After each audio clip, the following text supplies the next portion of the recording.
School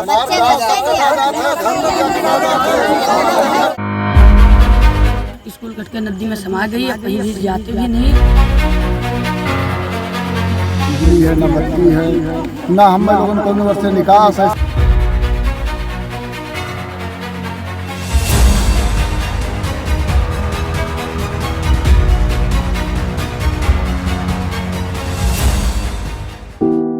बाढ़ प्रभावित क्षेत्रों में लोगों की मदद के इंतजामों के दावों के बीच बलरामपुर में हकीकत कुछ और ही है। जनपद मुख्यालय से मात्र 15 किलोमीटर की दूरी पर जोहना ग्राम पंचायत के कल्याणपुर मटहा गांव में लोग राप्ती नदी का कहर झेलने को मजबूर हैं। कटान के कारण 500 बीघा जमीन जहां जलमग्न हो चुकी है, वहीं लोग बुनियादी जरूरतों को पूरा करने के लिए कड़ी मशक्कत का सामना कर रहे हैं। दस्तक टाइम्स की टीम के पहुंचने पर इन लोगों ने खुलकर अपनी पीड़ा रखी और जिम्मेदारों तक उनकी आवाज पहुंचाने की गुहार भी लगाई। नहीं सर, स्कूल कट के नदी में समा गई, अब कहीं भी जाते भी नहीं और घर पे ही बैठे रहते हैं। बाप महतारी अनपढ़ गवार हैं, हम भी अनपढ़ गवार ऐसे रह जाएंगे।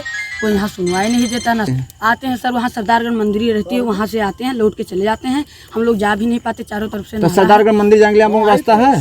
जी नहीं है सर, चारों तरफ पानी भरा है, नाई है, उसको हम खे भी नहीं पाते और जाते भी लौट आते हैं। जी नहीं, यहाँ पे सर राप्ती में समा गई।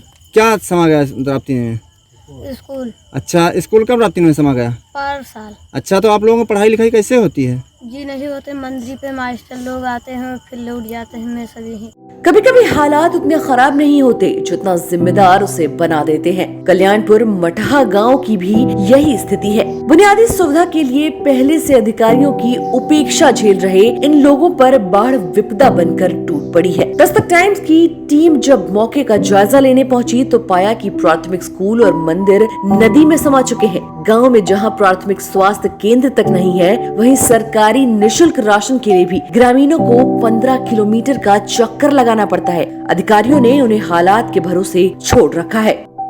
कुछ कहा भरी नहीं है, ना बिजली है, ना बत्ती है, ना हम लोगों को यूनिवर्सिटी से निकास है। सब ओर से राप्ती नदी चारों तरफ से घिरे है सर, और बहुत हम लोग पीड़ित हैं। ना दवाई के कोनो व्यवस्था यहाँ बन पावत है, ना कोई पढ़ाई लिखाई की व्यवस्था बन पावत है सर।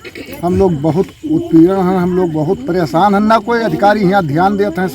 स्थानीय महिला ने बताया कि गांव में बिजली तक नहीं पहुंची है। हर साल बाढ़ में यही हालात होते हैं। पिछले साल उसने अपने 2 बच्चों को खो दिया क्योंकि तबीयत खराब होने पर समय पर नाव नहीं मिल सकी। इसी तरह उसकी बहन की लड़की ने भी इन्हीं हालातों में दम तोड़ दिया कि चारों लोग नदी नौखान है और लड़के बच्चे हमारे खत्म हो गए और न जाग पाए न साधन मिला और बिना दवाई के हमारे लड़के खत्म हो गए और कहूँ टकाना ना है रहा कर। अब यही मैं बूढ़ डूब कर मुँह से मर जाओ जी, का करे जी। ग्रामीण सरकार और प्रशासन से उनके खेतों व गांवों को कटान से बचाने की गुहार लगा रहे हैं। वहीं अपर जिलाधिकारी और आपदा प्रबंधन अधिकारी अरुण कुमार शुक्ला का कहना है कि कटान को रोकने के लिए प्रयास जारी है। मौके पर आने जाने के 2 नावों का इंतजाम किया गया है। जरूरत पड़ने पर 1 नाव और बढ़ा दी जाएगी जिससे लोगों को परेशानी न हो। कटान रोधी कार्य कराए जा रहे हैं और वाटर लॉगिंग की समस्या है, तो वहाँ नाव उपलब्ध कराई गई है। अगर और आवश्यकता होगी तो इसका आकलन कर लेते हैं और आवश्यकता होगी और नावें वहाँ उपलब्ध करा दी जाएगी जिससे लोग को आने जाने की कोई समस्या न हो। गाँव में काफ़ी परेशान है सर, अभी तक स्कूल भी वहाँ पर नहीं है।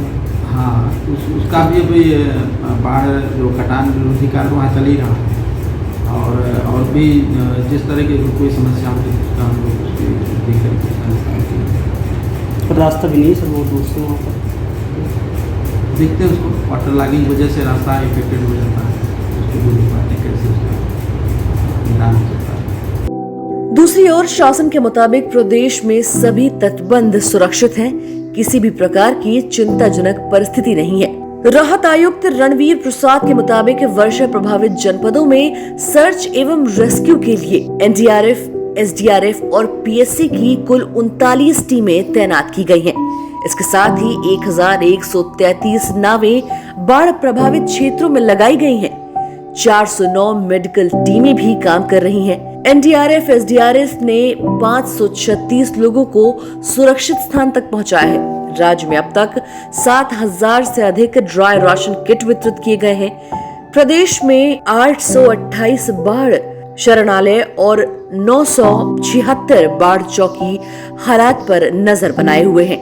इस वक्त हम मुख्यालय से करीब 20 किलोमीटर दूर कल्याण नगर मठाह में खड़े हुए हैं। यहाँ ग्रामीणों का हाल जानने के लिए हमारी टीम आई हुई है। हम बलरामपुर जनपद से मुख्यालय से करीब 20 किलोमीटर दूर चले और वहां से नाव से बैठकर पैदल करीब 5 किलोमीटर इस गांव में पहुंचे हैं और ग्रामीणों का हाल जानने के लिए और दर जानने के लिए आए हुए हैं। ग्रामीणों ने बताया कि यहाँ राप्ती नदी कटान जोरों से है और हमारे गांव को काट रही है, हमारी फसल हमारे खेतों को अपने नदी में समा गई है। यहाँ पर स्कूल भी था और यहाँ मंदिर था, मंदिर को भी अपने अंदर ले लिया है और यहाँ जो स्कूल था स्कूल भी अंदर चला गया। यहाँ कोई अस्पताल नहीं है, यहाँ आज़ादी से लेकर आज तक यहाँ कोई बिजली नहीं है और इस गांव में कोई अधिकारी देखने के लिए नहीं आता है। आइए हम उन ग्रामीणों से उनका दर्द जानते हैं कि क्या इनका दर्द है, जो मुख्यालय से करीब 20 किलोमीटर दूर ये गांव में बसे हुए हैं और लोग पलायन भी कर रहे हैं। अरे बहुत बुरा हाल है साहब। अब समस्या तो आप लोग देखेगा, गांव कट गया, खेत कट गया, घर कट गया, कुछ बचा नहीं। ना लाइट बत्ती का व्यवस्था है मेरे सबके यहाँ, मंदिर कट गया, स्कूल कट गया, कुछ बचा नहीं साहब। गन्ना खेती कट गया पूरे गाँव के। यहाँ हम लोग की समस्या है सर, हमारा लोगों का खेत कट गया, जो कुछ रहा घर भी कट गया अगले साल। अभी भी घर अलग पल्ली ताने थे वहाँ भी कट रहा है और इसके बाद कहीं व्यवस्था हम लोगों का नहीं है। स्कूल भी यहाँ, मंदिर भी था, कोई स्कूल भी था सर, वो भी कट गया, नदी में समा गया और मंदिर भी था वो कट गया। जैसे कोई बीमार होता तो आप लोग कैसे जाते हैं मरीज को लेकर? किसी तरीका से टाइम पास करते हैं, अगर जाने के लिए जब भी समय मिलता है तो 24 घंटे में कहीं निकल जाते हैं तो निकल जाते हैं, नहीं यहीं से किसी तरीका से दवा ला करके। साहब के लड़के बच्चे सब नदी कटान में सब गिर गया, खेत पात सब गिर गया, लड़के बच्चे हमारा खत्म हो गए।